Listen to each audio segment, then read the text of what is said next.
Namaha. Jai Shri Krishna Chaitanya Prabhu Nityananda Sri Advaita Gadadhara Srivasadi Gaur Bhaktavinda. Hare Krishna Krishna Krishna Hare Hare, Hare Rama Rama Rama Hare Hare. Mukham karoti vachanam pangam langyate girim yat kripatamaham vande Sri Guru Dinataranam Parmananta Madhavam.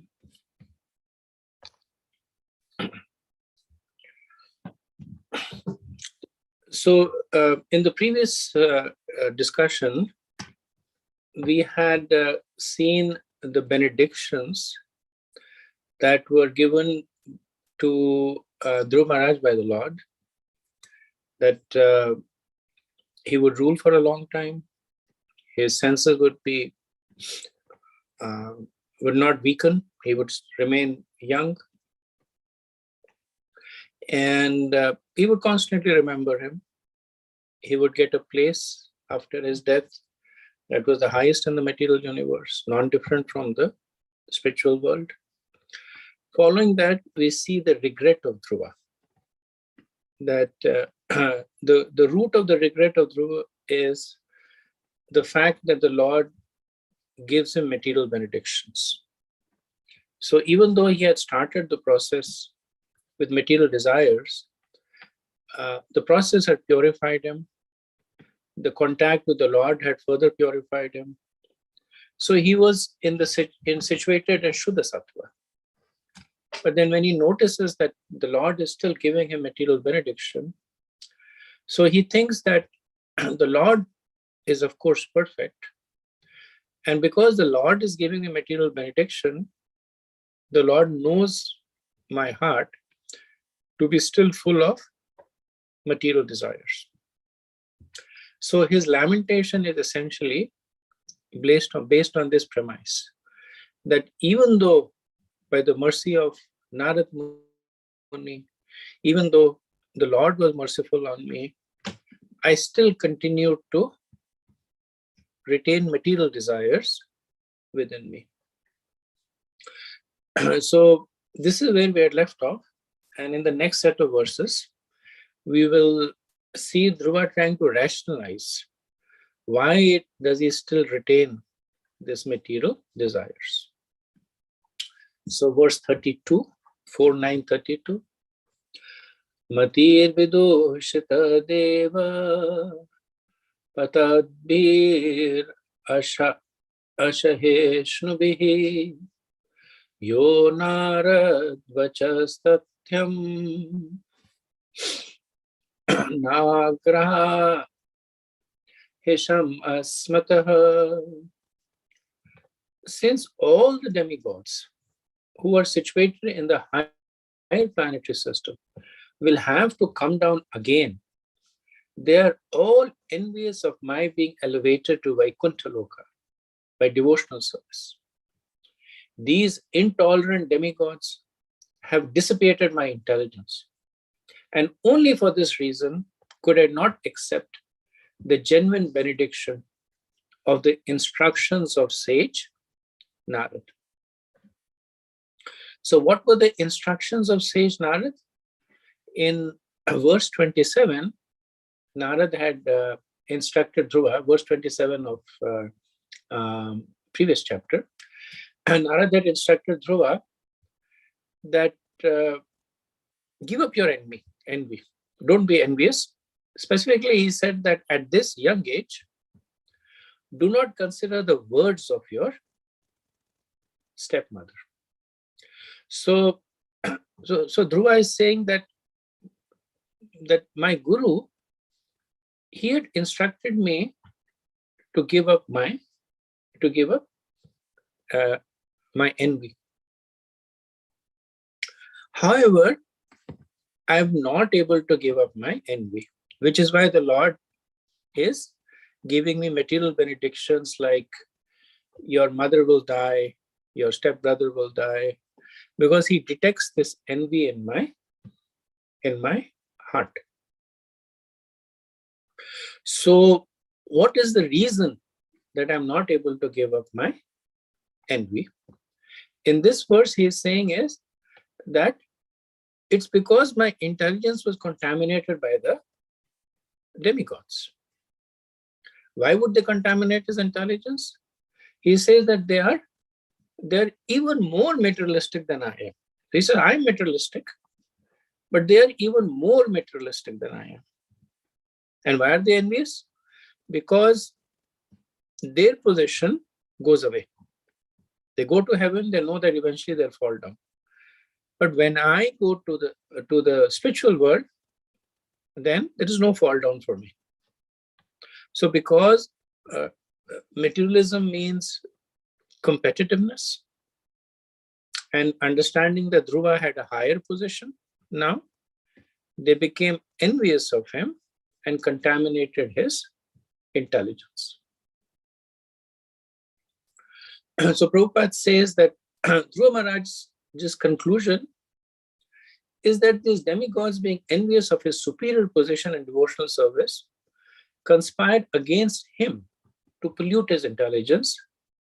And thus, although he was a disciple of the great Vaishnava Narad Muni, he could not accept Narad Muni's valid instruction. Valid instruction again was, do not be envious of your stepmother.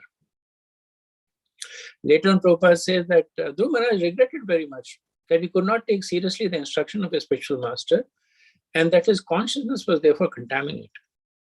Still, the Lord is so merciful that due to Dhruva's execution of devotional service, he offered Dhruva the ultimate Vaishnava goal. This is the introspection of Dhruva Maharaj.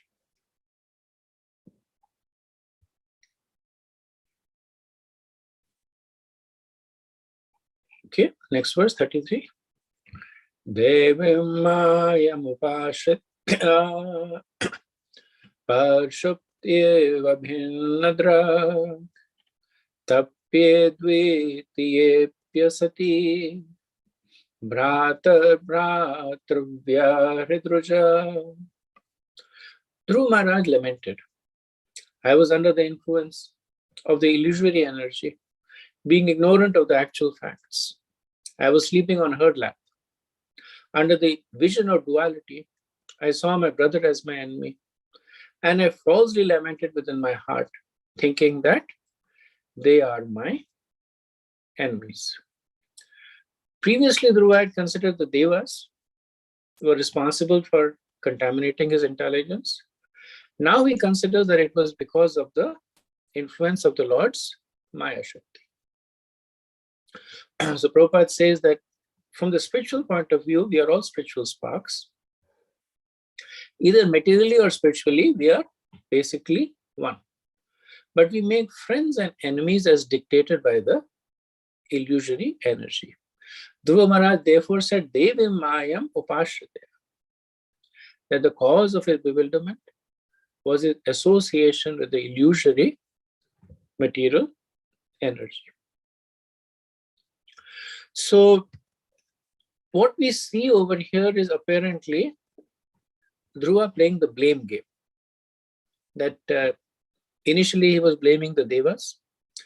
Now he's blaming Maya Devi. However, it's incongruous with Dhruva's current position. Because you have to remember at this point, Dhruva is fully enlightened. He is at the stage of Shuddha Bhakti. This tendency of people to blame others is a symptom of one's material contamination. In fact, it's almost proportional. That the more the person is materially contaminated, the more the person will blame others. So there are people who are more in the mode of goodness, and they tend to take more responsibility for actions. And those who are lower in the modes, they will blame everybody. That it's because of the weather, it's because of the government, it's because of the persons around me. They'll never take any responsibility. Now, Dhruva is at the other end of the spectrum. He's beyond the mode of goodness. So how do we understand that he's playing this blame game? So one way to understand it is that Dhruva is not assigning blame, but he is simply stating facts. So the fact is that the devas, they do create material desires in people by fulfilling them. Right? So when people go to the devas for material desires, that may I have wealth, may I have opulence, and the devas, if they are suitably propitiated, they say, so be it. And then those desires are fulfilled, and then the person now has more desires, or other people get inspired and they develop desires. So that's a fact that the devas, they do create material desires in the embodied soul. The other fact is that the Lord's Maya Shakti does act to bewilder people who have turned away from Krishna. So essentially what Dhruva is saying, that because of my material desires, I was subject to the intrinsic nature of the devas and Maya Devi. Intrinsic nature of the devas is to incite material desires. Intrinsic nature of Maya Shakti is to bewilder persons. That's their role. So it's kind of like, it's the intrinsic nature of the prison guards to hold people inside the prison. That's their role. They don't do it arbitrarily. They don't do it out of malice. That's just the role that they do. The reason a person goes into the prison is because the person committed a crime. So Dhruva is saying that that's the nature of the devas. That's the nature of Maya Devi. But it is because of me that I came under that particular influence. Because I have material desires, I allowed the devas to contaminate my intelligence. Because I have no devotion, I allowed Maya Devi to bewilder me. So this is essentially Dhruva saying that the fault is on my side. It may have symptomatically manifested in different agencies, and he will admit it more openly later on. But this is how he is processing it at this stage of realization.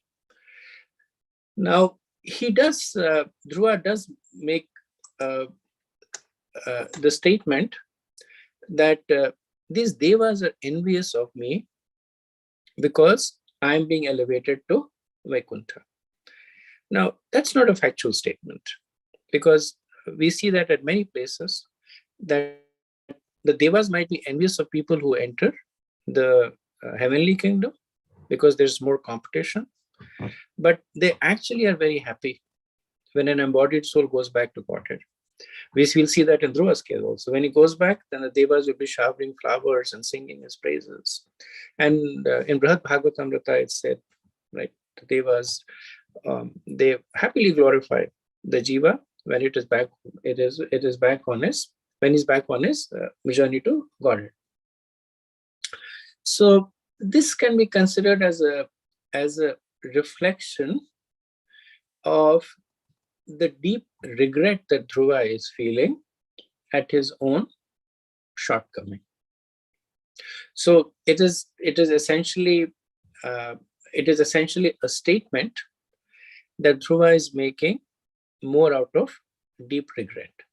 And later on, we will see that by his actions, he does not demonstrate that notion. He does not continue to think that the devas are envious of me, does not continue to think that I am better than the devas, but he actually lives a very, very pious life, performing yagyas, propitiating the devas, being respectful to them. Srila Prabhupada also explains in the purport that this feeling of enmity towards the devas in Dhruv could also be considered as traces of material conditioning remaining in Dhruva. So remember that anarthas, they stay within a devotee all the way till bhava. Right? Dhruva is considered to be at the stage of, at an advanced stage of Brahma, actually Prema Bhakti. But Anartha's Madhuri Kadamni Vishwanath Chakravarti makes this point, that traces of Anartha stay. Bharat Maharaj was at the stage of Bhava Bhakti, but he still had some sense of attachment, which is why he became attached to the deer, even at that stage. So Prabhupada says that real knowledge is revealed to a devotee only when he comes to the right conclusion about life by the grace of the Lord.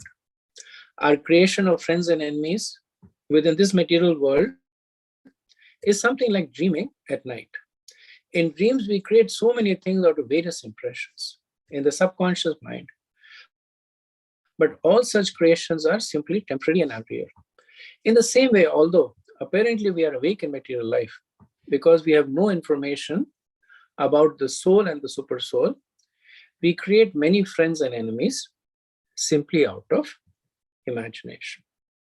So Prabhupada is describing it symptomatically. He does not specifically call out that Dhruva has traces, but he's saying that this is why people have the notion of friends and enemies, because of traces of material conditioning. That is why Dhruva is considering to some extent that the Devas have envy to me, they have envy to me. So actually in the Vishnu Puran, the previous life of Dhruva is spoken about. And there it is mentioned that Dhruva in his previous life was a very elevated Brahmana who performed austerities.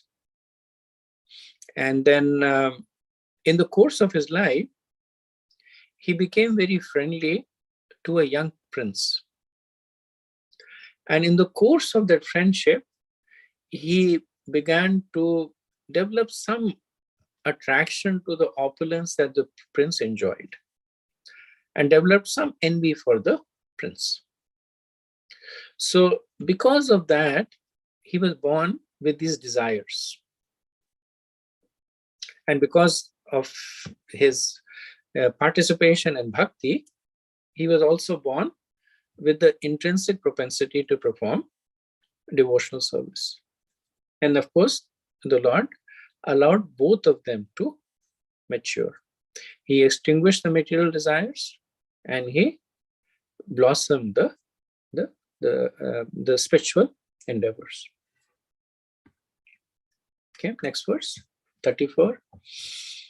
Maitat prarthitham vyartham chikitseva gatayushi prasadya jagatatmanam tapasadush prasadanam bhavachiddam ayasheham bhavam bhagya vivarchitaha. It is very difficult to satisfy the Supreme Personality of Godhead. But in my case, although I have satisfied the super soul of the whole universe, I have prayed only for useless things. My activities were exactly like treatment given to a person who's already dead. Just see how unfortunate I am. For in spite of meeting the Supreme Lord, who can cut one's link with birth and death, I have prayed for the same condition again. So now we see Dhruva taking responsibility of his own action. We don't see him blaming anybody. He's saying that I prayed for useless things. My activities, and he gives an analogy of giving treatment to a dead person, basically saying that useless. So there's no point in giving treatment to a dead person. Similarly, he's saying there is no point in my activities. What activities? The 6 months of austerities that he performed. Why is there no point? Because he said, after that, I still asked for something that I already had. I was already enmeshed within this material world, caught in this cycle of material desires. And I performed this process. And at the end of that, I simply asked for what I already had, just more of it. So Prabhupada said that sometimes it so happens that a devotee engaged in loving service of the Lord desires some material benefits in exchange for his service. This is not a proper way to discharge devotional service. Out of ignorance, of course, sometimes the devotee does so. But Dhruva Maharaj regrets his personal behavior in this connection. So this is also the instructive part of the pastime, that we say that the primary lesson in Dhruva's pastime is that with all material desires, one should only approach the Lord. The final aspect of the pastime is that after having approached the Lord, one should not nourish those desires. So the Dhruva's pastime is not saying that just keep going to the Lord for material desires all the time. And then Prabhupada would say that's like order supply mentality, right? Sure, you'll get some benefit out of it, but the Bhagavatam is not recommending that in its entirety. What the Bhagavatam is saying is that if you have material desires, it is okay to approach the Lord. And after that, one should engage in the process sincerely, which involves not nourishing this material desires. So the regret of Dhruva is bringing forth that aspect of the teaching of the pastime. Verse 35. Swarajyam yachato modhya manumi bhikshato bata ishvarat kshina punyena falikara nivadanaha. Because of my state of complete foolishness and paucity of pious actions, although the Lord offered me his personal service, I wanted material name, fame, and prosperity. My case is just like that of a poor man who, when he satisfied a great emperor who wanted to give him anything he might ask, out of ignorance, asked only for a few broken grains of husked rice. So Vishwanath Chakravarti said that Dhruva is completely paralyzed with amazement for a moment. The first part of the amazement is how foolish I am. So he compares himself with a fool who, having got an audience of an emperor, begs for a few broken grains of rice, the falikaran. So broken grains of rice are the less useful part of rice. They are generally thrown away, and the emperor could have given him gold. So Dhruva is paralyzed that how stupid I am, that the Lord could have given me his personal association. Right? The Lord offered me his personal service, but I asked for all this. Now again, it's important to remember, Dhruva did not ask for it. But the theme in these verses is that he feels that even though I did not ask for it, because the Lord gave it to me, I must have had those desires in my heart. So it is as good as me asking for it. Prabhupada has a humorous story in this context about an old woman, and she was once carrying sticks in a forest. So gone to the forest to get sticks for burning. So she had a bundle of sticks on her head. And as she was going back, there was a big wind. And it blew away all the sticks from the head and scattered them. And then she started lamenting really, really piteously. She started calling out to, "Oh Vishnu, why has this happened to me? Oh Vishnu, please help me. Oh Vishnu, protect me."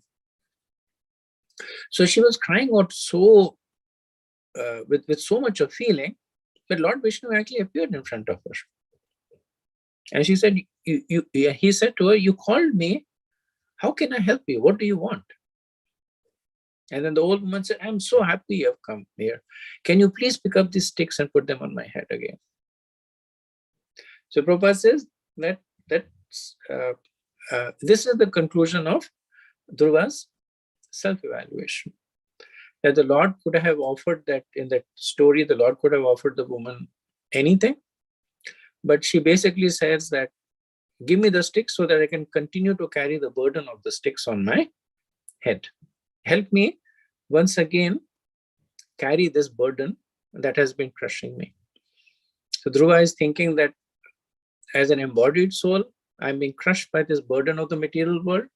When the Lord came, I once again asked for more of the same. The second part of the astonishment of Dhruva is the mercy of the Lord. So Dhruva thinks that even though I am so fallen and foolish, the Lord is so kind and merciful that he fulfilled not only his material desires, but also gave him ultimate spiritual benefits. So that is the conclusion of Dhruva. So Prabhupada says that his begging from the Lord was like a poor man asking a great emperor for a few grains of broken rice. The conclusion is that anyone who is engaged in the loving service of the Lord should never ask for material prosperity from the Lord. So reading this, somebody might feel a little cheated, right? In marketing terms, there is a phrase that is called bait and switch. So what bait and switch means is that, for instance, the car dealer, they'll put a car out on the driveway of their, or in front of their dealership, and the car is like a latest model car and in good condition. And the sign over there will be say, only for $1,000, yours today. And the person driving by looks at it and says, wow, this is a great deal. And then when he goes in, then the dealer will say, oh, that car has already been sold. Or that car has a problem, but let me show you some other cars.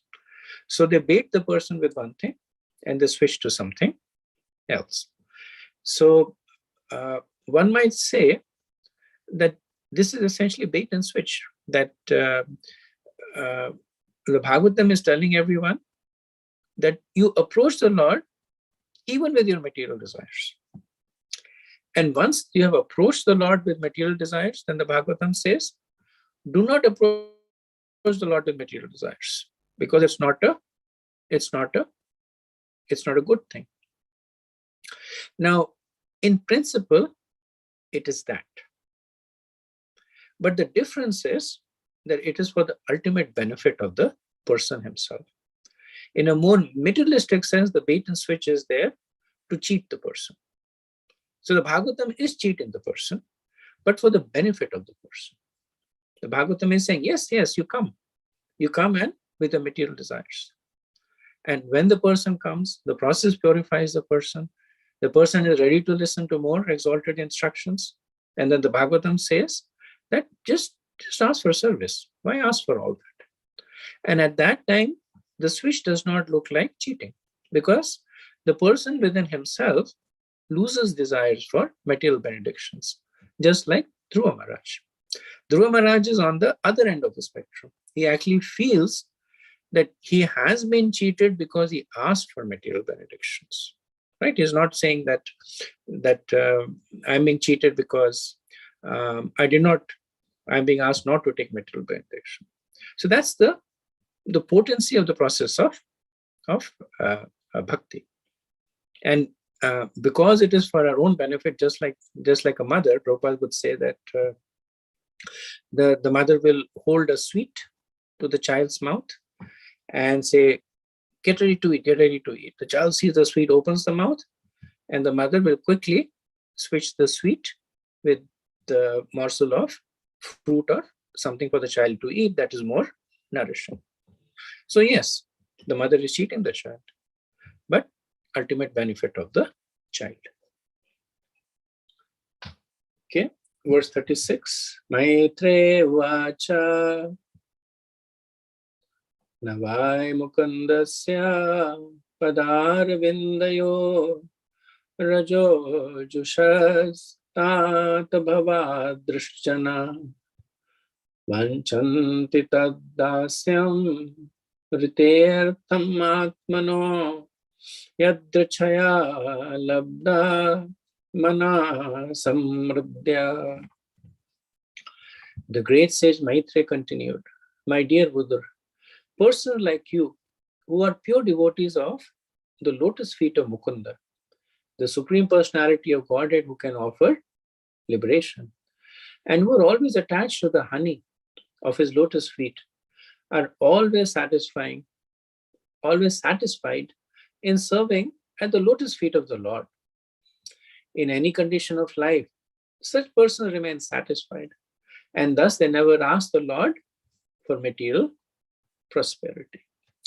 So this is the verdict of Maitreya. So he's saying devotees of the caliber of Vidur do not desire material benefits from the Lord. The only thing that they desire is service to the Lord and his devotees. So whatever material benefits come to them, they come not because they ask, but because the Lord sends it to them. And whatever material benefits they get, they immediately use it in the service of the Lord and his devotees. So in this verse, Maitreya is telling Vidur that devotees like you act in such a way. Right? Right after Dhruva is talking about his own challenges, Maitreya says, but devotees like you approach the Lord with no material benefits. So does that mean that Maitreya is saying that Vidur is more advanced as a devotee than Vidur? So the point Maitreya is saying is comparing a devotee of the caliber of Vidur to Dhruva, who approached the Lord. Vidur is definitely much higher caliber. But now Dhruva is at a different level. So essentially he is comparing the Artharthi Dhruva to using Vidur as an example, to devotees who have no material desires. So again, at this point, the statement is being made that while it is okay to approach the Lord with material desires, it is not okay to continue to nourish those material desires. Now, in the previous set of verses, we see the self-recrimination by Dhruva, that how he was chastising himself. It is also seen as a sign of extreme humility in him that automatically appears when Krishna Prema blossoms. So he is now also a devotee of the caliber of Vidur, or more advanced. All that he is desiring now is service of the Lord. And we will see that all the material opulences that the Lord offers him, he uses it once again in the service of the Lord and in trying to encourage others to take shelter of the Lord. So the verse is talking about both, talking about Dhruva in his initial stage and now Dhruva in his mature stage. Prabhupada makes an important point in the purport about desires. So Prabhupada says that, and this is important for us as practicing devotees also. I mean, we are obviously nowhere close to where Dhruva and Vidur is, but the principle is applicable to us. Prabhupada said that one should not mistakenly think that Nishkam means giving up all desires. That is impossible. The living entity is eternally existent and he cannot give up desires. A living entity must have desires. That is the symptom of life.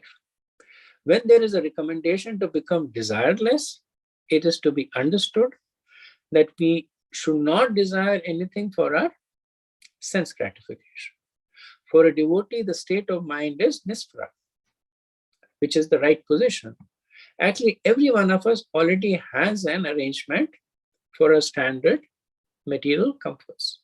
A devotee should always remain satisfied with the standard comforts offered by the Lord. As stated in Isa Upanishad, Tena Tyaktena Bhunjata, this saves time for executing Krishna consciousness. Right? Two very important points made by Prabhupada in this purport. One is that devotional advancement does not mean becoming free of desires, because it's the nature of the soul. And what does one do with those desires that remain? One uses those desires to serve the Lord. Right? So that's the first important point. Second point Prabhupada makes is that if one has to continue to, if one continues to have desires, then one should only desire as much as is needed to have a reasonable life. The Ishavarsamidam Sarvam principle, that because the Lord has already allocated one's own quota, one should be satisfied with that and not aspire for anything else. Natyahara prayascha, that those are things that destroy bhakti. Right? So one should not try to artificially become desireless, but the Yukta Vairagyam principle, that one should use those desires in the service of the devotees and the Lord, and practically speaking, more in the service of devotees. And second is that even if one has material desires, one curtails them to at an adequate level. That this is what I need, enough to get by comfortably, and that Prabhupada says that it leaves the rest of your capacity, your time, your effort to execute Krishna consciousness. So this concludes the regret episode of Dhruva. The regret episode is important of Dhruva because, as I mentioned, that it talks about the next stage of a materially aspiring jiva approaching the Lord. What is the next stage? That is essentially surfaced through the regret episode. Okay, verse 37.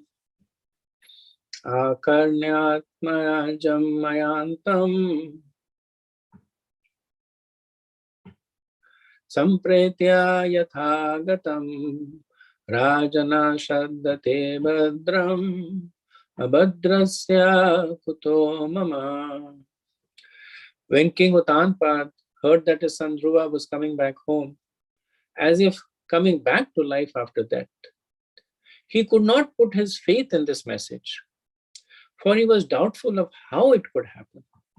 He considered himself the most wretched, and therefore he thought that it was not possible for him to attain such good fortune. So from here till the end of the chapter, from verse 37 to 53, we see the, not all the way till the end, but pretty much to the end, we see the reception of Dhruva. What is the reception that Dhruva gets? So he went to the forest, he performed austerity, got the benedictions from the Lord, felt regret. Now he's heading back. And we now see what happens when he heads back. So Dhruva's father, Maharaj Uttanpad, had in his mind accepted the possibility that Dhruva will not come back alive. He was a 5-year-old boy who went to the deep forest all by himself. He'll eaten by animals or die of cold. So this is in spite of the assurances given by Narad Muni. Because if we look at the extreme emotion from Maharaj Uttanpad, it's almost like something unexpected has happened. Now, somebody else who was not so much involved in it would have said, well, Narad Muni has said that Dhruva will come back and is coming back. So fine, it is as expected, right? But Maharaj Uttanpad, out of strong affection for his son, so this is the nature of affection. The nature of affection is that one tends to fear the worst. So when a mother is away from the child, then the mother thinks of all kinds of things that could happen to the child. And the mother will constantly call, did you make sure that he's sleeping properly? Did you make sure he took his meal? Did you make sure that he was burped? Constantly the person who's taking care of the child gets completely frustrated. That the child is fine, I'm fine, you are the one who's creating problems. And the mother knows, but it's the nature of love. The nature of love is that you worry. The mother is worrying, what if my child is not eaten? What if my child is sleeping on his back and something bad happens to him? So out of his intense affection, Maharaj Uttanpad, he was constantly fearing that perhaps Dhruva has been died, perhaps he will not come back. What will I do if my son does not come back? Now he is getting this information from a messenger. So he has not seen Dhruva, but it said Uttanpad heard that his son has come back. So he feels that he cannot put faith in this message. So even though the messenger is unlikely to lie to the king or come and make such a serious transgression, the king knows it, but the verse says that he was still doubtful. How could it happen? How could he have attained such good fortune? So at a deeper level, Maharaj Uttanpad, he does not consider himself suitable recipient of any good fortune. Right? So it says that he considered himself as the most wretched. So sometimes when the people feel guilty that I have done a really bad thing, then they genuinely desire bad things to happen to them. They think that they are not worth any good thing happening to them. So Uttanpad was very, very guilty or feeling guilty of the way he treated his son. And in a perverse way, he was thinking that the punishment to me for that is to continue to suffer from separation from my son. That I am so wretched that nothing good will ever happen to me. The best thing that could happen to me is my son coming back. But because I am so wretched, that will not happen. So given all this, the king is expecting the verse. So it says that he has faith. What is Shraddha there? So what does he have? Has faith that na bhadra, that there will be no good fortune. And why? Because he says, I am abhadrasya, that I am an unfortunate person, kuto mama, that or any person like me, nothing good can happen to me. Next verse, 38. Shraddhaya vakayam devrashe harshavegena darshitaha vartaharturati prito haram pradan mahadanam.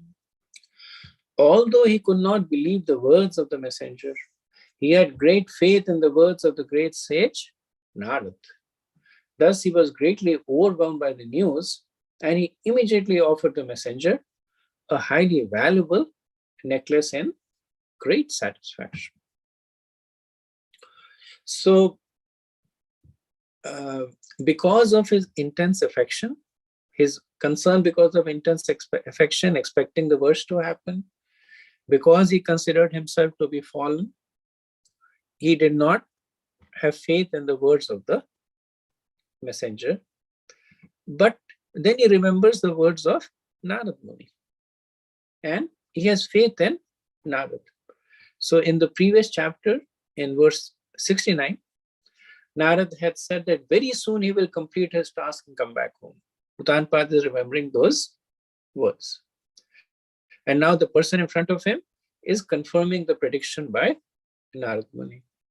So Uttanpada had more faith in the position of Narad than in the messenger or his own good fortune. He said, Narad has said, it is probably true. So, in all likelihood, my son is coming back. So thus he becomes overwhelmed with relief and happiness. And as is customary, it's a Vedic tradition that a person who comes and gives you good news, you're supposed to reward the person. It's there. Not sure if it is now there in India, but I know when I was growing up, so at that time, telephones were not common. Very few people had it. So most of the people communicated by telegrams. And the person who would deliver the telegram would customarily wait for the people to open the telegram and read it. So the telegrams were generally either good news or bad news. So if it was bad news, then he would go away. If it was good news, then it was expected that he would get some kind of bakshish, some money, right? And they would actually ask for it. If somebody didn't give it, they would say, okay, you have good news, you should give us something. And people happily gave the money. So it's a Vedic tradition. So we see Maharaj Uttanpada, he offers a Mahadhanam Haram. So a very valuable pearl necklace to this fortunate messenger.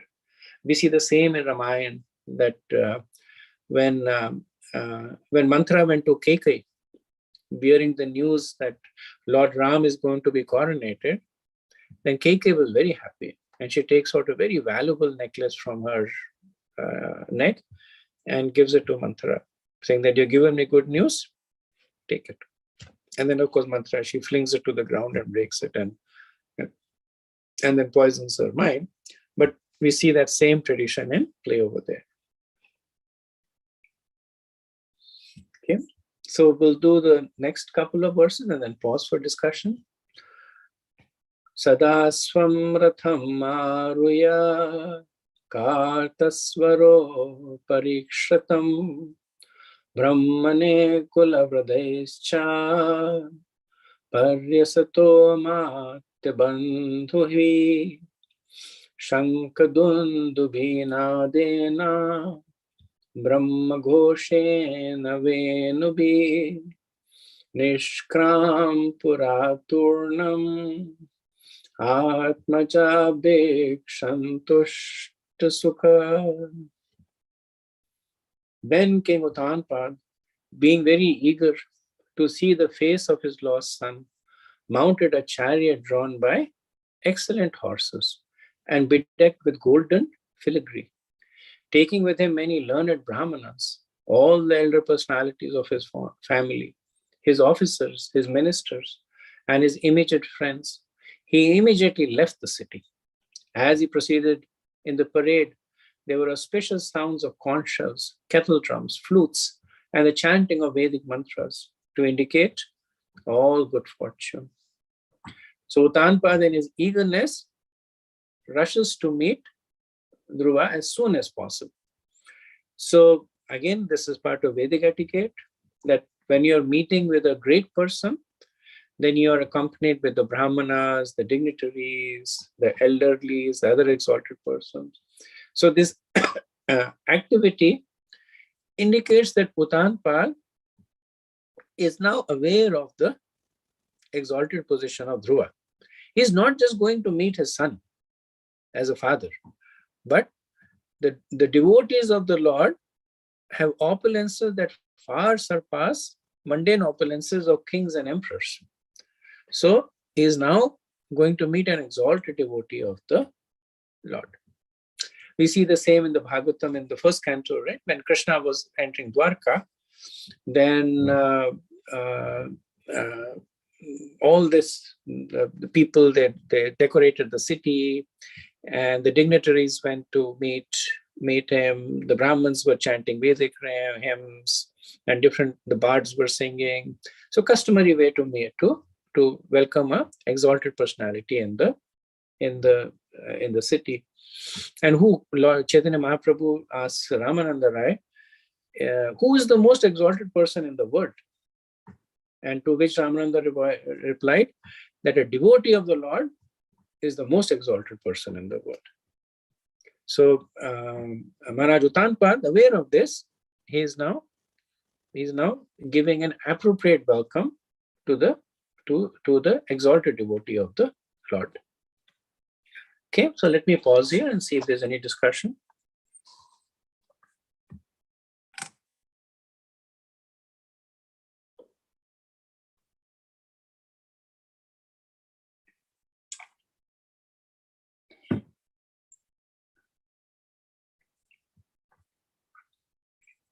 Okay, if not, we'll continue with verse 41. Suniti surichaschasya maheshauro mabhushite aruya shibikam sardam utmena bijagmatu. Both the queens of King Uttanpad, namely Suniti and Suruchi, along with his other son Uttam, appear in the procession. The queens were seated on a palanquin. So Vishwanath Chakravarti comments that after the departure of Dhruva, Uttanpad did not retain his prior affection to Suruchi, and he actually began to favor Suniti. So the situation of his wives was actually reversed. That now Suniti was the favored wife and Suruchi was the neglected one. Now in this verse it is mentioned that when Dhruva returned, then Suniti was provided a palanquin to travel and receive him in accordance with the status of being the favored wife of the emperor. But the difference is that we see that Suniti, she also got Suruchi and Uttam to accompany them on the palanquin. This is a mood of compassion of Suniti, that even though earlier on Suruchi was minimizing her and insulting her son, even though now she was in a position to retaliate and humiliate Suruchi, she does not do so. Quite the contrary, she actually gives her and her son a position just like her own. So this quality of forgiveness is prominent in the devotees of the Lord. Why? Because it is prominent in the Lord. The Lord is constantly forgiving, and the devotees, by being in contact with the Lord, they also develop that quality. So we see that quality in Suniti, and we see that quality in Dhruva. Prabhupada says that when the news reached the palace that Dhruva Maharaj was returning, his mother Suniti, out of great compassion and due to being mother of a great Vaishnava, did not hesitate to take the other wife Suruchi and her son Uttama on the same palanquin. That was the greatness of Queen Suniti, the mother of the great Vaishnava, Dhruva Maharaj. 42-43. Tram drashvo pavanabhyasa ayantam tarasaraha avaruya nrupasturnam asadya prema vivalaha parirebe angajam dorbhyam dirghotam katmanaha swasam Vishwaksena samparsha hatashesha gabandhanam. Upon seeing Dhruva Maharaj approaching the neighboring small forest, King Uttanpada, with great haste, got down from his chariot. He had been very anxious for a long time to see his son Dhruva, and therefore with great love and affection, he went forward to embrace his long-lost boy. Breathing very heavily, the king embraced him with both arms. But Dhruva Maharaj was not the same as before. He was completely sanctified by spiritual advancement due to having been touched by the lotus feet of the Supreme Personality of Godhead. So the Acharyas say that Maharaj Uttanpada's great affection for Dhruva is not only because he is his long-lost son who is coming back, but because, the last line of the verse, because he has actually been touched by the Lord. So when Maharaj Uttanpada is touching the Lord, by touching Dhruva, he's thinking that this very body of my boy was touched by the Lord himself. That the Lord with his own hand touched the forehead. That the Lord with his own hands touched the hair on the head of my boy. And when he touches it, he's imagining that he's also receiving the touch of the Lord. Next verse, 44. Atha jigram muhur muhurdni shite nayanavaribihi snapapayam ashatanyam jatoda manoratha. Reunion with Dhruva Maharaj fulfilled King Uttanpada's long-cherished desire. And for this reason, he smelled Dhruva's head again and again and bathed him with torrents of very cold tears. Yeah.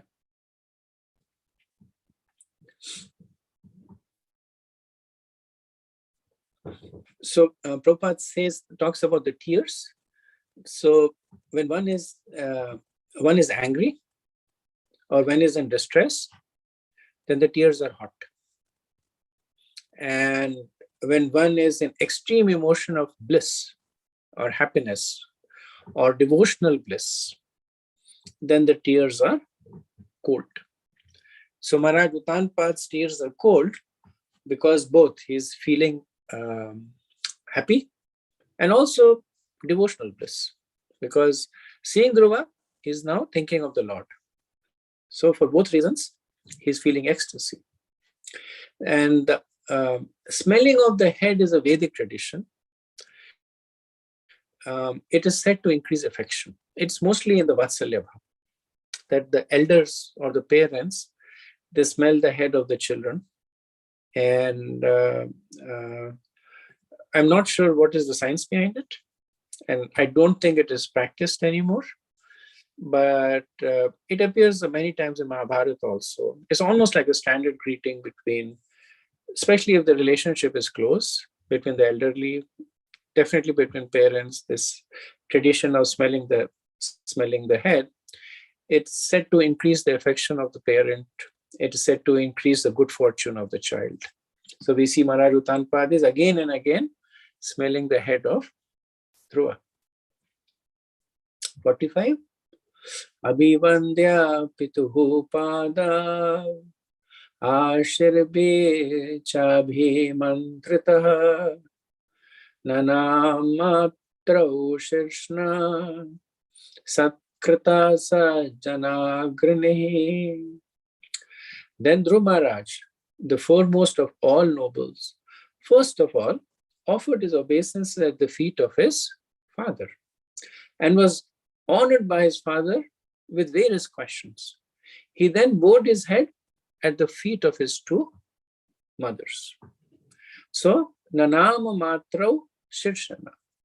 The Dhruva is offering obeisances to both Suniti and Suruchi. Actually, he is offering obeisances more to Suruchi than to Suniti, as we will see in the subsequent verses. And Prabhupada in the purport, he makes this point, same point, that the nature of the devotee is very forgiving. So Dhruva is now not looking at Suruchi and saying that now I'll get even with you, that you were chastising me this way. In fact, he has no traces of any animosity towards Suruchi. So he actually goes and offers obeisances to Suruchi. Prabhupada says that the pure devotee is the noblest of all, as he has no feelings of animosity towards anyone. Duality due to animosity is the creation of this material world. There is no such thing in the spiritual world.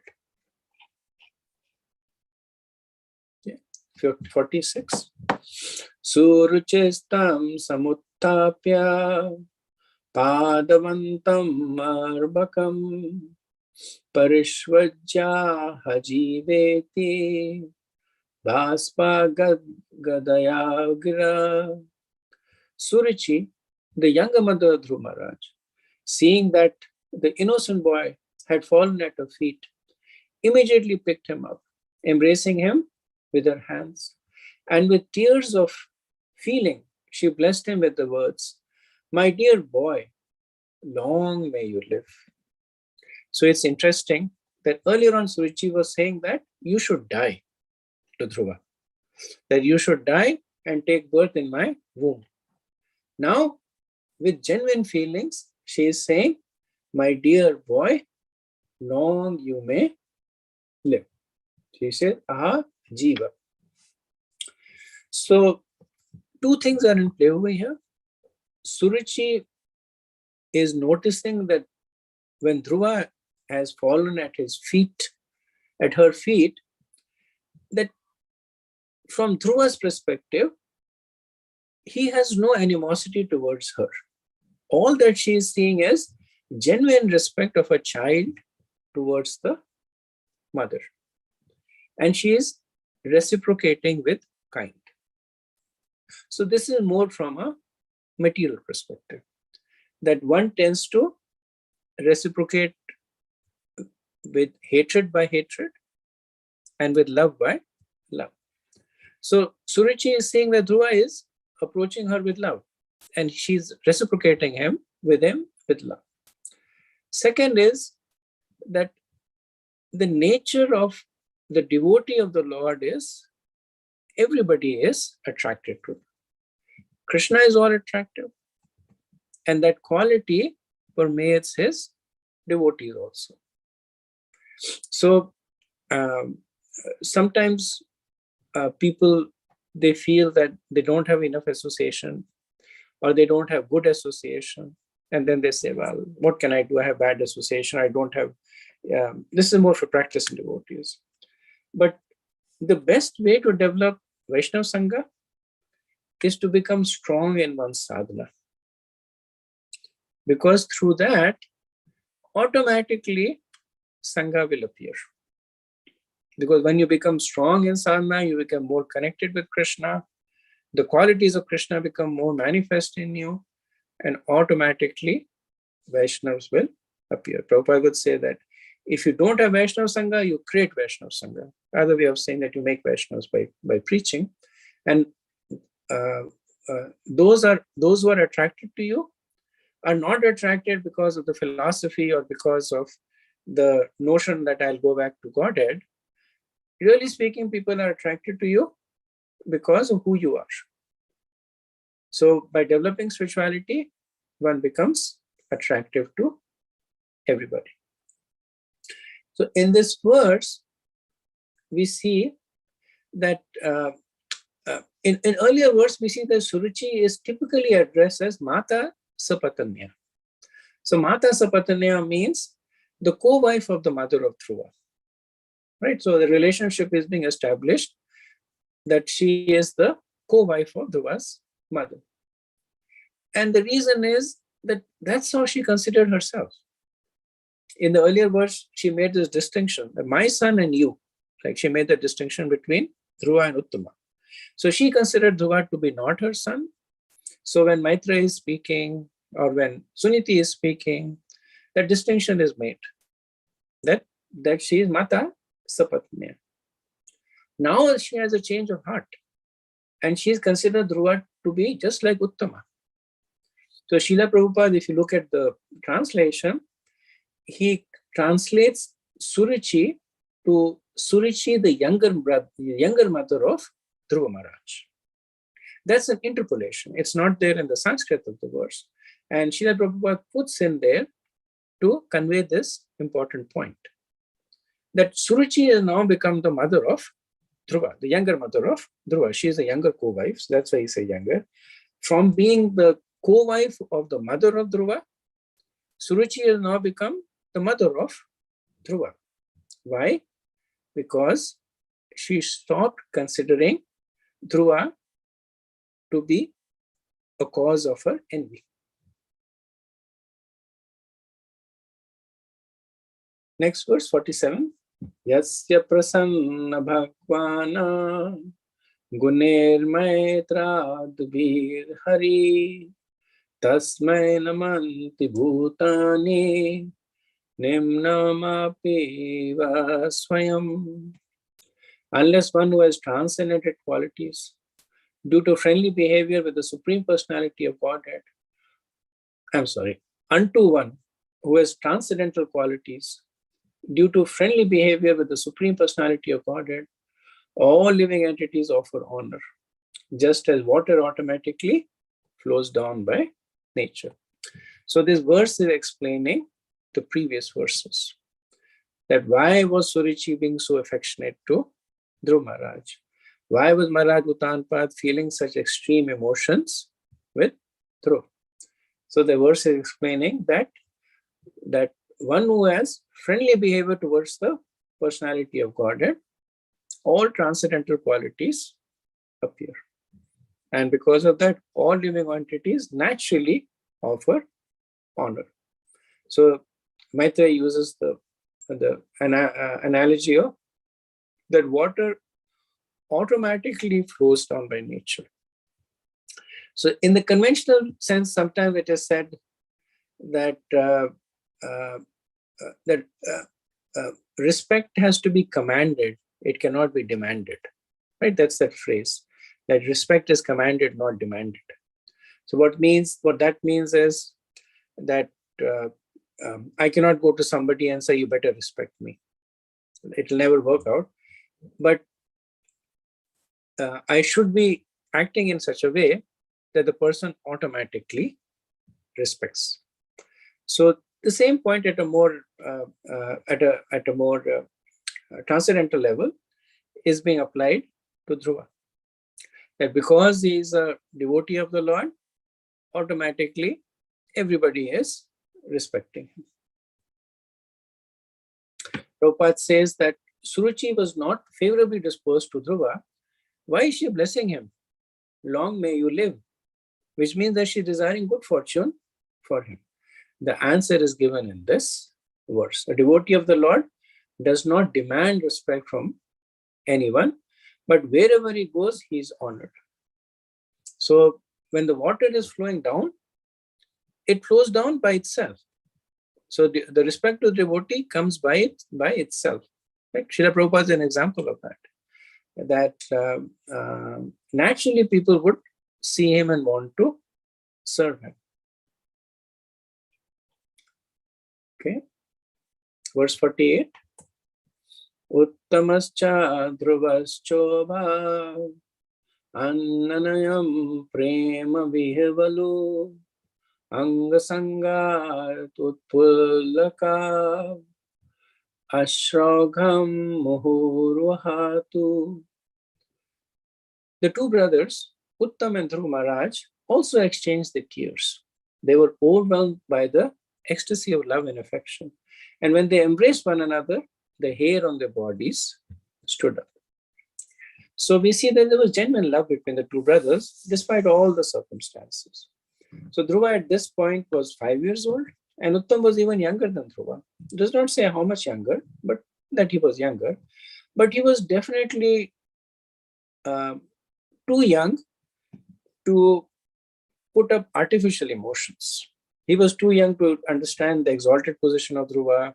He was too young to say that my mother and father are acting, so I should act. So children act in a spontaneous way. So the verse indicates that there was very natural affection between Dhruva and Uttama. Then things like here it is said the hair was standing on an end. So Uttama can't make this happen, right? These are sattvic bhavs. So again, it indicates that notwithstanding the envy of Suruchi, there was never any ill feeling between the two brothers. Okay, verse 14. Most of the other verses have almost no purports, so very small purports. Suniti rasya janani pranebhyopi priyam sutam upabhuya jahavadhim taddanga sparshane vrita.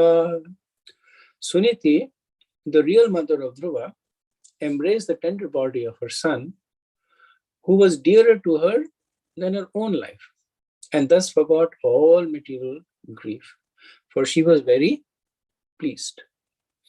So we see by the sequence that Dhruva met Uttama, then Dhruva met Utanpad, then he meets Suruchi, then he meets Uttam, and then he meets Suniti, his real mother. So Asya Janani. Means Janani is mother, but Janani also means one who gave birth. So that's why Srila Prabhupada puts his real mother. Vishwanath Chakravarti says that one reason why Suniti was last to meet Dhruva was because she had fainted in ecstasy or with emotions of seeing Dhruva. So now she had revived, and now she is meeting with Dhruva. Verse 50. Payasthana bhayam sursrava netrachahi shalila shiva tada bhishacyamanabhyam veera veera suvo moho. My dear Vidur, Suniti was the mother of a great hero. Her tears, together with the milk flowing from her breast, wet the body of Dhruva Maharaj. This is a great auspicious sign. So Prabhupada says it is significant in this verse that Suniti is described as Veerasu, the mother of a great hero. There are many heroes in the world, but there is no comparison to Dhruva Maharaj, who was not only a heroic emperor of this planet, but also a great devotee. A devotee is also a great hero because he conquers the influence of Maya. When Lord Chaitanya inquired from Ramananda Roy about the most famous man in this world, the latter replied that anyone who is known as a great devotee of the Lord is to be accepted as the most famous. Srila Prabhupada also notes that Dhruva being bathed by the tears and the milk of Suniti is similar to the Abhishek being performed, which is considered to be the most auspicious. As we know, when we perform Abhishek, then two of the materials is water and milk. So Prabhupada says, like Dhruv was, Abhishek was being performed on Dhruv, and it is an auspicious sign of the future coronation of Dhruv as a king. Because when Dhruv would ascend the throne, then a similar Abhishek would be performed. Next verse. Tam shasham shur jana rajnim destyate putra tiha pratilabda chiram nashto rakshita mandalam bhuvaha. The residents of the palace praised the queen. Dear queen, your beloved son was lost a long time ago, and it is your great fortune that he has now come back. It appears, therefore, that your son will be able to protect you for a very long time and will put an end to all your material pangs. So the residents are now glorifying Suniti because she is the mother of a great personality. That he will protect her from all material distress. And he will also protect the entire earth. Next verse, 52. Abhyarchitastvaya nunam bhagwan pranatatiha yad anudhyayano dhira mrityum jigyu sudurjayam. Dear Queen, you must have worshipped the Supreme Personality of Godhead, who delivers his devotees from the greatest dangers. Persons who constantly meditate upon him surpass the course of birth and death. This perfection is very difficult to achieve. So when Dhruva was gone, and when Suniti was facing all these adversities, then Suniti was famous of taking shelter of the Supreme Lord. So when he was in the forest and she had no idea where he is, then Suniti was constantly praying to the Lord to protect her child. And at that time, Dhruva was engrossed in worshipping the Lords. So at all points of time, the Lord was being worshipped by the mother and the son. Prabhupada said that Sudurjayam is an adjective that indicates that no one can conquer death. So when Dhruva was away from his home, the father thought that he was dead. Ordinarily, a king's son, only 5 years old, if he goes to the forest, certainly supposed to be dead. But by the mercy of the Lord, not only was he saved, but he was blessed with the highest perfection. So we see that 3 glories of Suniti are enumerated. 1, her good fortune, that her long lost son has returned. 2, that she is the mother of a great personality who will protect her and eventually the entire world. And 3, that she is a great devotee of the Lord, which is with a faith that is unshaken in all circumstances. Okay, next verse. So I'll do a couple of more verses, and I'll do a couple of more verses. I was hoping to finish the chapter, but that may be rushing it. Most of the verses don't have any purport, but still, I'll do a few more and pause for some discussion. Lalyamanam janerevam dhruvam sabrataptram nripaha aropya karinam krishta stuyamano vishatpuram. The sage Maitreya continued, "My dear Vidur, when everyone was thus praising Dhruva Maharaj, the king was very happy, and he had Dhruva and his brother seated on the back of a she-elephant. Thus he returned to his capital, where he was praised by all classes of men." So in the previous 3 verses, 51, 52, 53, it is said that when Suniti is being glorified, the glorification of Maharaj Uttanpad is implicitly there. So there is a conspicuous lacking of explicit glorification of the king, but that does not mean that they were disrespecting him. But when the wife is glorified, then the husband is also glorified.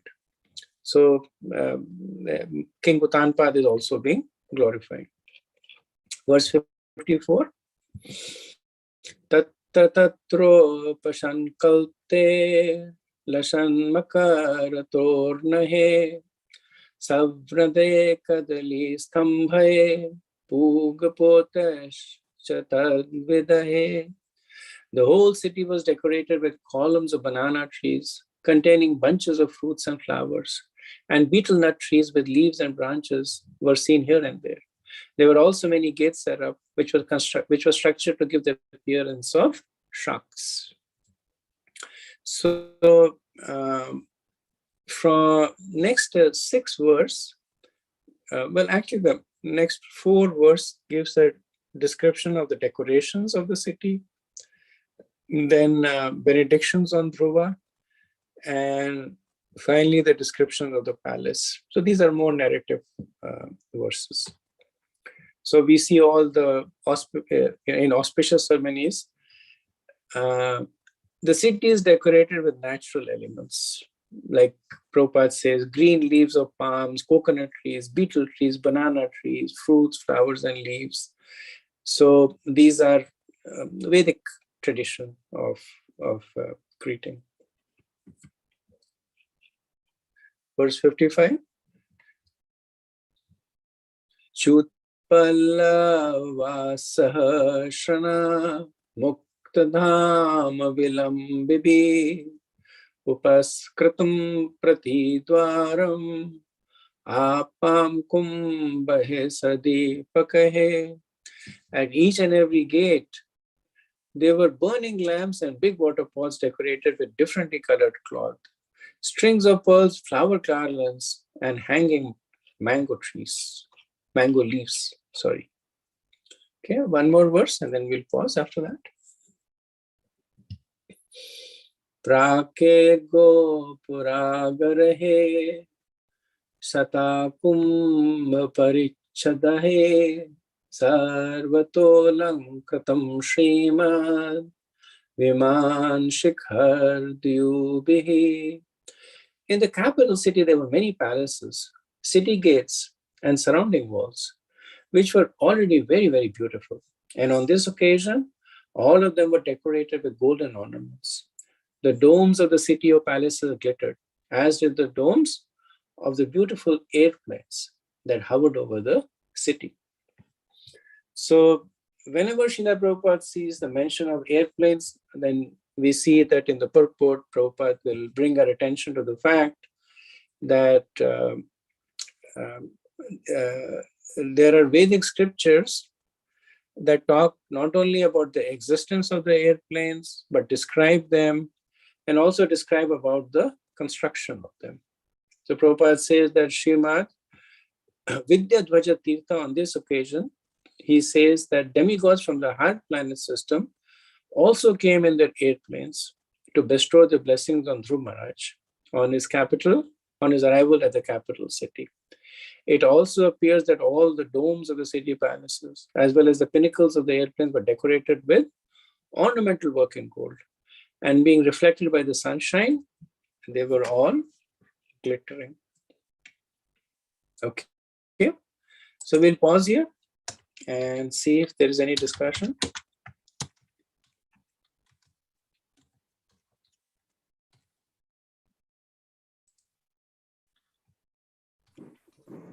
Hare Krishna, Prabhuji. Prabhuji, I have one question, Prabhuji. In the beginning of the class, at one point you mentioned Dhruva may be more advanced devotee than Vidura. So I know you mentioned maybe not certainly, but is there any explanation given, like why Dhruva is treated as more advanced devotee of Lord? No, there's no explanation that I read on this. Sure. Hare Krishna, Prabhu. Can you hear me? Yes, I can hear you, Prabhu. Okay, Prabhu.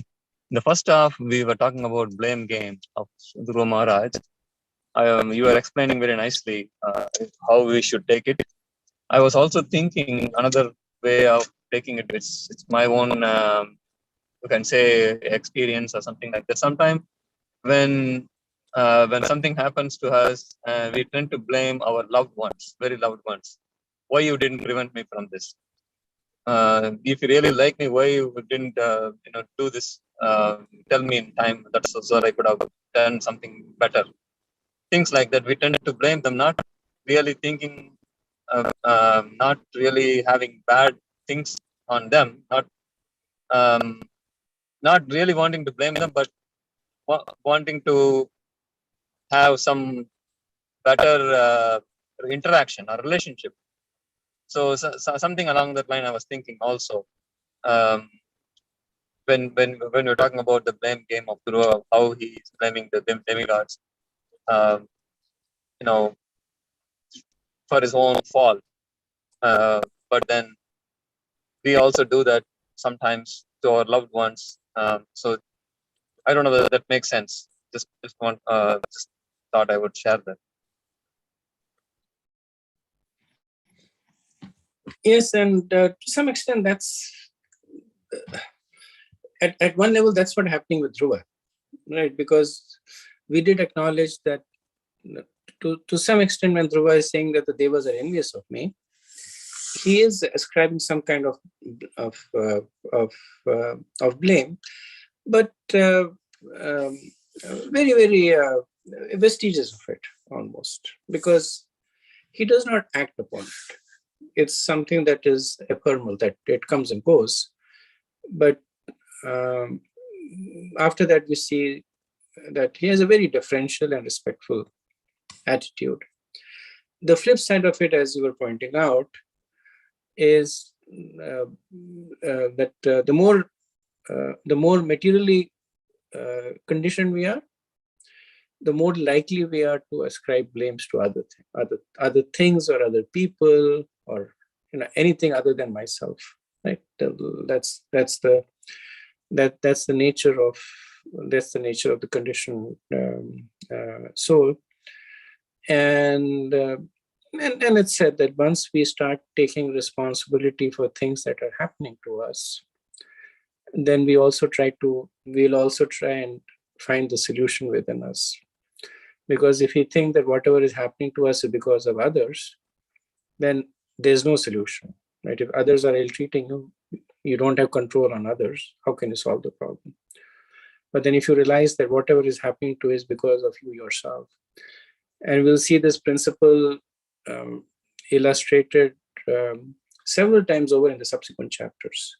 In the battle between Dhruva and the Yakshas, the teachings to Dhruva by Swayambhavu Manu, the teachings to Dhruva by Kuber, they essentially talk about this fact only.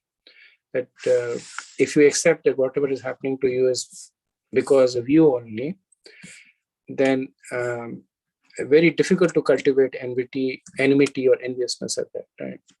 Or the flip side of it is, if you consider everything happening to you because of others, then the natural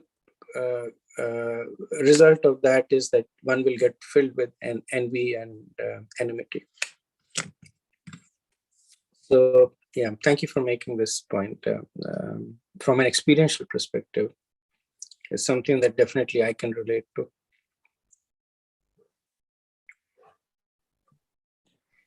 Thank you, Prabhu. Hare Krishna, Prabhu. You said something about respect.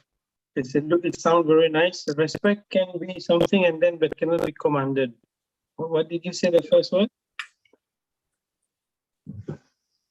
Oh, it's I guess it's an idiom in English that respect is only commanded, it cannot be demanded. Oh, cannot be commanded. So you cannot demand respect. You can't say you better respect me. Respect commanded means that it should automatically come from the other person. You should act in such a way that the other person from within himself respects you. That's the nature of true respect. Otherwise, it's fear or flattery or something else. Yeah, very nice. Thank you. Hare Krishna, Thank you. Praji, one thing that you mentioned was one interesting thing that that if you don't find good association, then basically increase your own sadhana, your own bhakti, and then you'll find that you get good association. It will come on its own course. If we flip that, and if we basically think that, the reason that I'm not getting good association is because my sadhana is not going well. Is that also correct understanding? Absolutely. Absolutely. One of the ways for you to understand how well you are situated in your devotional life is through this, that are you attracting good association? Are you enjoying the association of devotees? Like it said that the yellow canary of bhakti, or rather the yellow canary of devotional service. So yellow canary is essentially something that gives advanced notification. Is when you find yourself not enjoying the sangha of Vaishnavas. And that's because those qualities, they begin to diminish and you stop appreciating the qualities. So both ways it works. That if your bhakti is strong, you will enjoy Vaishnav Sangha and you will attract Vaishnavas. If your bhakti is weak, then you will begin to avoid Vaishnav Sangha and Vaishnavas will begin to avoid you also.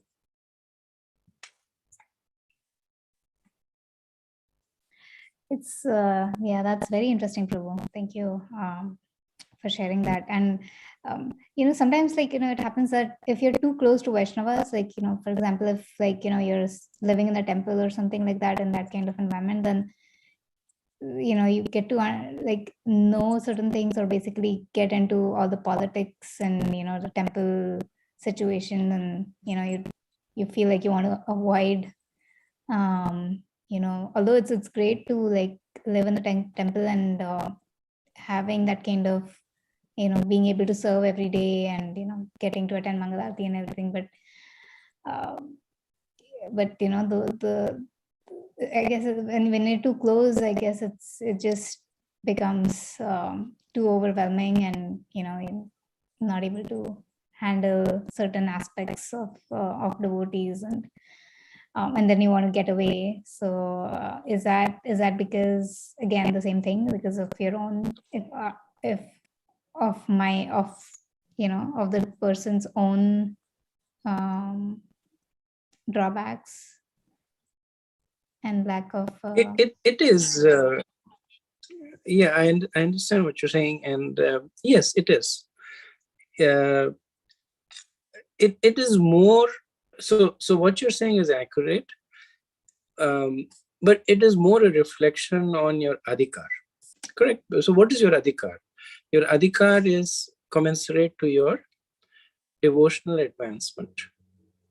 For devotees who are very advanced, they will relish the Sangha of Vaishnavas 24/7 with all the concomitant challenges that the Vaishnavas may be doing Prajalpa, the Vaishnavas may be difficult to get along, they may be temperamental, but for an advanced devotee, they can digest it all, right? Because they're constantly seeing the devotion in the person.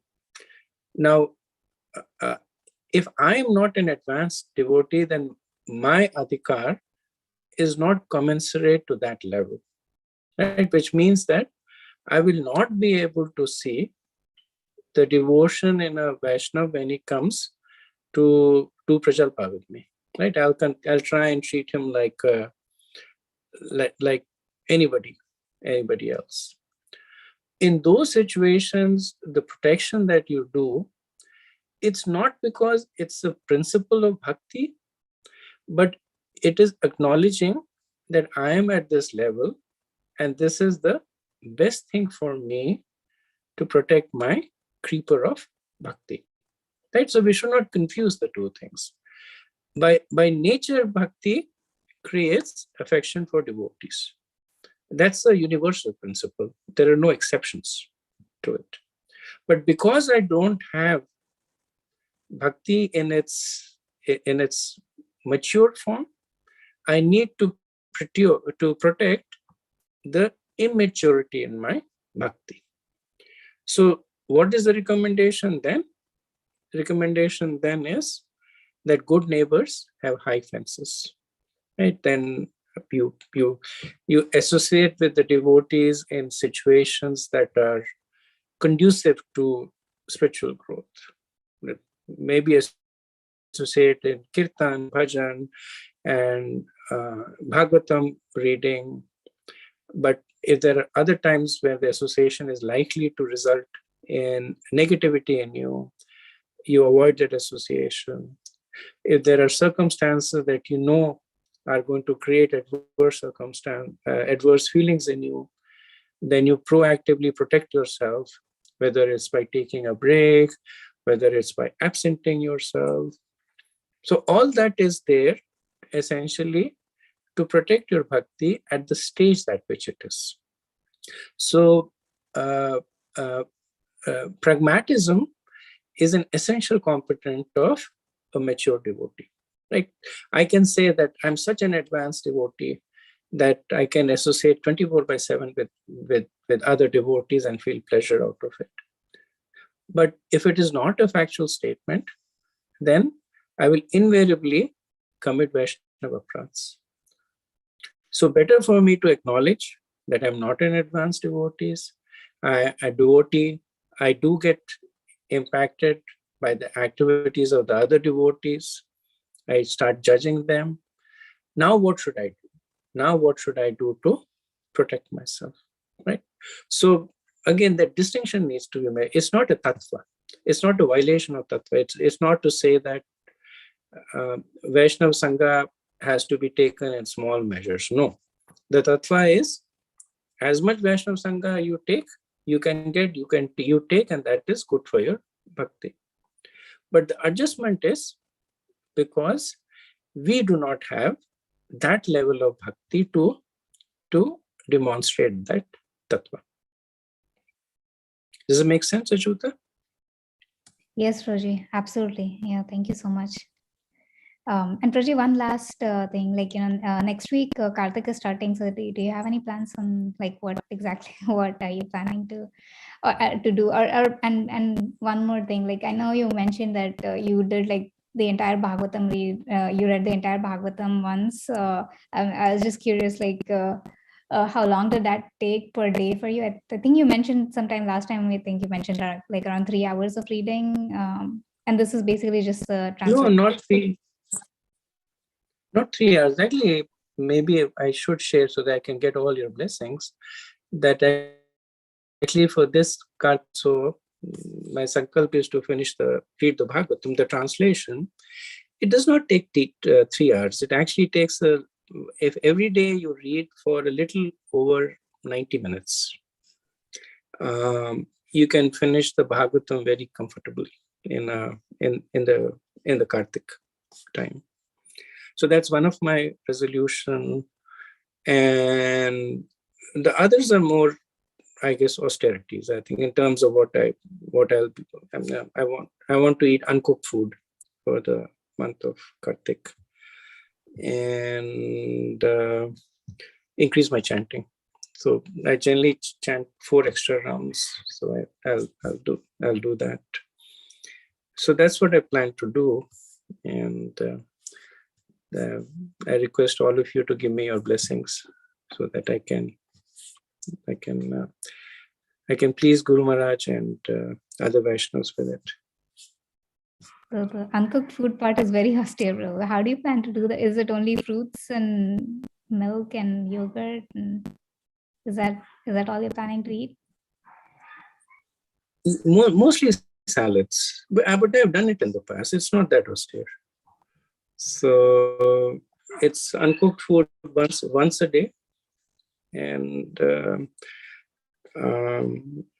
actually it's not very austere, because the nature of uncooked food is that it takes a very long time to digest. It takes a long time to eat it also, especially, I tend to eat food quickly. But if you're eating uncooked food, you have to chew it and chew it and chew it, and it takes a long time to eat also. But it takes a very long time to digest. So you tend to stay full for a long time. So not very austere. The reason I'm doing it is more because then both me and my wife are doing it. The reason is that then we don't have to worry about cooking that much, and we just have simple prasadam, so we have more time to do like I want to do Bhagavatam reading, reciting prayers on a daily basis. So we have more time to do that. We recite Brahma Samhita and Damodar Ashtakam, of course. So it kind of leaves more time to do other stuff. And do you put What like about you? What are your resolutions? Yeah, I was actually thinking of reading Bhagavatam Prabhu. So I was like inspired by your, I think last year you mentioned that you read the entire Bhagavatam. So I do want to, I want to plan around that. Like, so that's why I was asking, like, how long did it take for you per day? So I think around 2 hours or like 1 hour, 45 minutes or something. If I plan like that, that should. Oh yeah, because it's 600 verses a day. Okay. So 1.5. I mean, like I said, I just read the translation, and very easily within 1.5 to 2 hours you can do 600 verses a day. And actually, the Bhagavatam, if you count the number of verses, they're not 18,000 verses. You have 14,000 verses. So you get a 4,000 verse bonus. Okay. And do you put like salt or anything like that on your salads, or do you just eat like without any dressing? No, I do put salt. I do put salt. So the last 5 days of Bhishma Panchak, there I fast completely. And then I take only, actually I take only salt and water at the time. Because experientially what I found is that if you fast without taking salt, then the flow of the blood to your brain, it becomes weak. So you feel a lot of dizziness. So it's artificial dizziness. It's not that the body is weak. Body is a lot of energy source, but it's because of. So my son told me, he's a doctor, so he explained it to me that because when the salt is less in the body, then the blood flow becomes weaker. So if you increase the salt in your body, the blood, and the head is the highest point in the body. So if you increase your salt intake, then it maintains the flow of blood to the head, to the brain also, which is what causes dizziness. So for Bhishma Panchak, that's what I take. I take water and salt. But yes, over the month also, I do plan to take the dressing. I think what my wife makes is mixture of yogurt and salt. Okay. Nice. Yeah, I think that I read about the 5 days also, that, I think once a year, if somebody fasts completely for 5 days or like a week, that helps in killing the cancer cells. Like you will avoid getting cancer in future. That's what they say. Okay. It's pretty scientific. That's something that actually I did see a documentary on that also, that there is apparently a clinic in Russia where they cure cancer through fasting, and they have had cases where people with more advanced stages of cancer, and they fast for long periods of time. They'll do complete fast for 30 days there. And at least the documentary states that there are cases where people were able to slow down the cancer, and even in some cases reverse the cancer. So fasting has, other than the spiritual benefits, it has a lot of material benefits also, from perspective of health and clarity of mind and getting more into the mode of goodness. It has all that benefit also. So I do find it. I do find it experientially. I do find it useful. Mm-hmm. Yeah. Thank you, Prabhu, and please bless How me. about anybody else? Definitely. Hare Krishna, Sarang Prabhu. I think for the water, it's good also to put some little sugar, especially on the 3rd and 4th days, so to avoid cramp. I have never taken sugar, Prabhu, because for some reason I consider it as breaking of fast. I'm not sure why. I don't think it's shastric, but I've never taken sugar. I took salt only because my son asked me to do so, and I did see the difference after that. But 5 days is not, it's like, I think I shared with you in the past that our body has reserves for 60 days. So 5 days is barely a blimp in that, from that perspective. It's essentially all the mind. The mind is saying, oh, you're fasting, you're hungry. Now it's time for lunch prasadam. Now it's time for dinner prasadam. And for me, Kartik is a little bit more challenging because this year at least, because we have a lot of programs, and devotee programs, they're opulent from prasadam perspective, and I have weakness for prasadam. But but it's just once a month. It's not a big deal. Actually, there's a doctor, I think, in University of Maryland. He talked lengthily on the fasting. I have the video. Maybe I'll send it to you. And about cancer and many other things. The benefits of full fast and or intermittent fasting. I see. Yeah, I'd be definitely interested in seeing it. Okay, very nice. So we'll end here. Thank you very much. Vancha kalpatarubhyascha kripa sindhubhya eva cha patitanam pavanebhyo vaishnavebhyo namo namaha. Anant Koti Vaishnavrinda ki jai. Srila Prabhupada ki jai. Thakur Premanand. Hare Krishna. Thank you very much. Very good. Hare Krishna. Hare Krishna.